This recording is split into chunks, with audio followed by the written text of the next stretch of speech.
For further insights, we are joined by former Deputy Director, NATO, Dr. Gerlinde Niehus, live from Brussels. Thank you, Dr. Niehus, for your time to Asia One News. Doctor, the NATO summit is beginning today in Ankara. What is the biggest strategic challenge facing NATO today? Well, thanks for having me. I would assume that at the summit itself, it will be to keep up the appearance, if you wish, of the facade of Allied unity. So largely ensuring that US President Trump, who, as you just said, landed in Ankara, so does not derail the summit with his erratic behavior. And to a degree, I think the facade operation seems to work because allies agreed on a joint summit statement. So that's a good sign.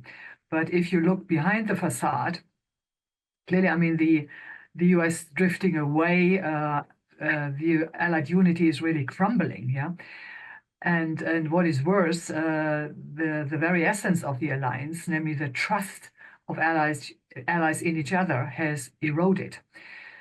So, and then in terms of overarching strategic questions, I mean, the deterrence of Russia, the integration of Ukraine in a new European security architecture, or the building up of Europe as a capable geostrategic actor, those should be key topics.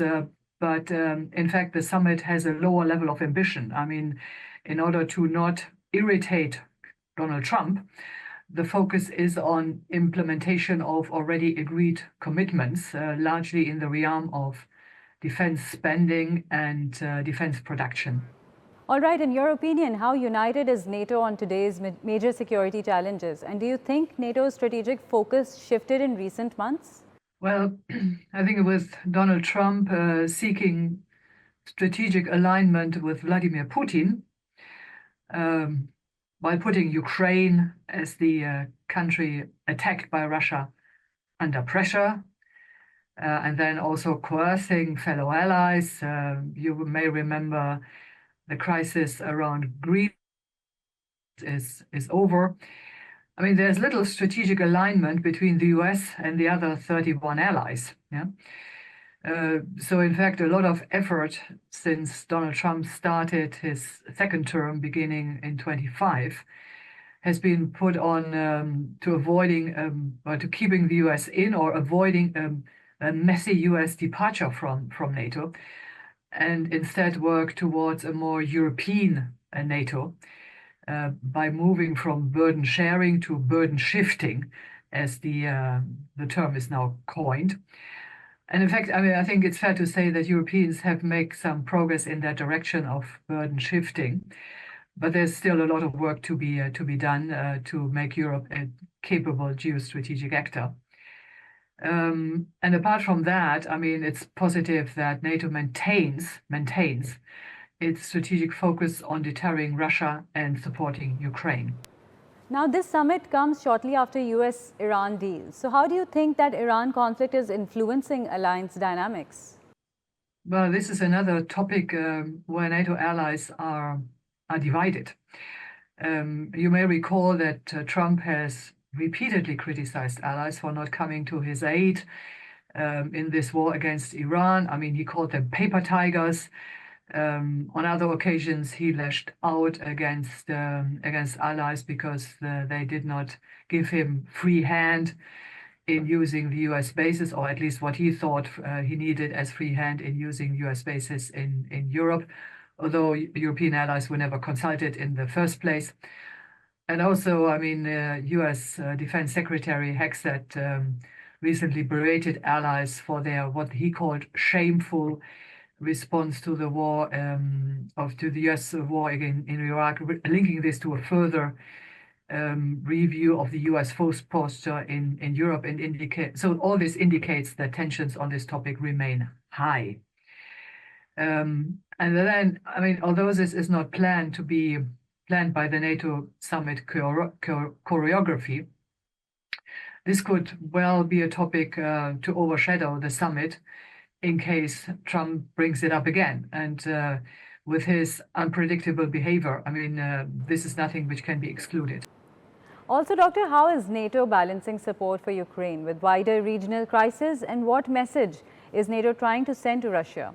I think the message to Russia is that NATO considers it still as it is enshrined in the NATO strategic concept from 22, that it considers Russia as the most significant and direct threat to ally security, and a similar formulation is also in this summit declaration, which will be issued tomorrow, in fact. So there is still the focus on deterrence and defense against a revisionist Russia with its aggressive and imperialistic agenda. And also by showing continued and strong practical and financial support to Ukraine, allies show their determination to not be deterred or to deter Russia, because arguably it's Ukraine defending European liberty and freedom on its own territory with its own, well, people and blood, frankly. You know? So, but there are limits to all this, because allies do not dare to proceed with the NATO integration of Ukraine. Not only because the US would be opposing it, but also because other allies fear that this could provoke Russia even further.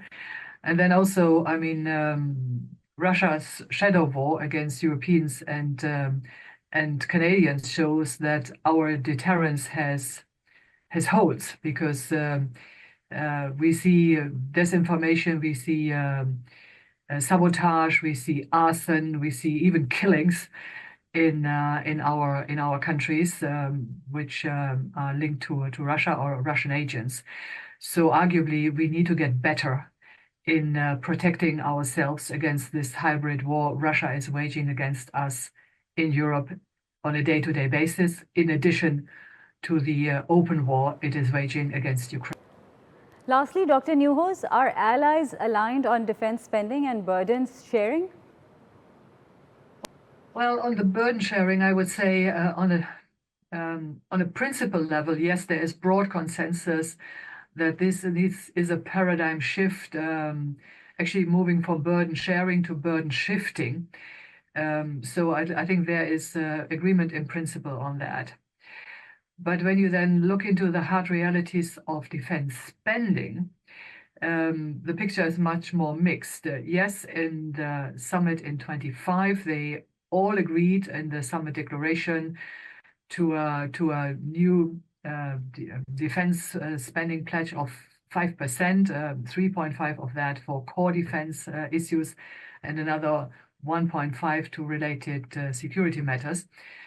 But in reality, I mean, countries such as Spain, Slovakia, and incidentally also the US under Trump made it very clear from the beginning that they don't feel bound by this. So so there are cracks there. And then so far, only 9 out of 32 allies are above a spending of 2.5%. So they are, well, still far below the 3.5 they need to reach when it comes to core defense matters. And what is even more worrying is that few allies, including big ones like France and Italy, do not have any credible plans in place to reach the 3.5% for core defense spending. Yeah? So there are many shades in this picture, if you wish. And in addition, just to make it even more worrying, there are even allies, including namely Albania, the Czech Republic, and Slovenia, who are not even meeting the 2% of defense spending, although they and NATO claimed otherwise.